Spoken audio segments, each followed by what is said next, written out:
Jérémy Favre, on est ici à la mairie du 8e arrondissement de Lyon. Vous participez en tant que représentant de la Ligue de l'enseignement, Fédération des Oblaïques du Rhône, à un débat intitulé « Les places de la République ». Alors qu'est-ce que la Ligue de l'enseignement fait dans cette aventure avec d'autres organisations et syndicales, associatives, ONG ? Et bien, du coup, avec ces organisations, on a l'habitude régulièrement de se croiser, de travailler ensemble sur des sujets et d'agir régulièrement ensemble sur un certain nombre de thématiques ou quand les enjeux de société l'appellent.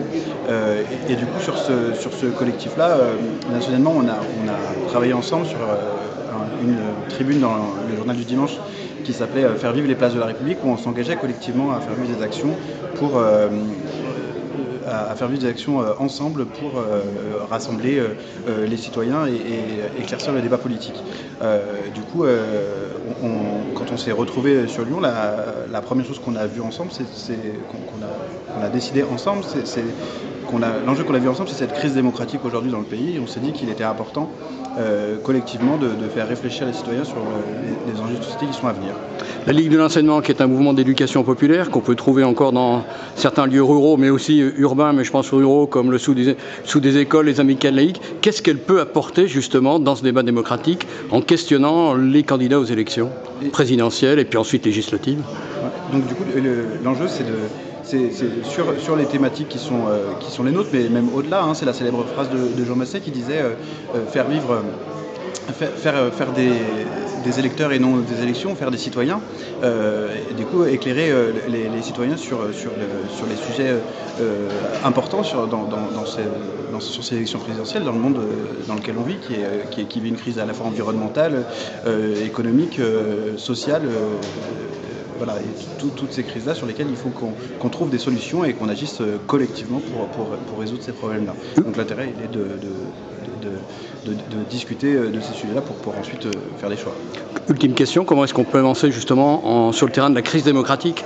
On voit quand même tout à la fois un désintérêt de la chose publique, vu toutes les affaires qui sont ramassées au fil des mois, et puis en même temps une radicalisation d'une partie de la population, notamment de la jeunesse, mais pas que. Oui, l'intérêt justement, c'est de regarder les choses dans le fond, à la fois avec les propositions des candidats, mais aussi celles des mouvements que sont les syndicats, les organisations qui regroupent le collectif des places de la République pour mettre sur la place publique ces questions-là et amener le plus de gens à débattre, à échanger sur ces questions et à trouver ensemble des solutions pour amener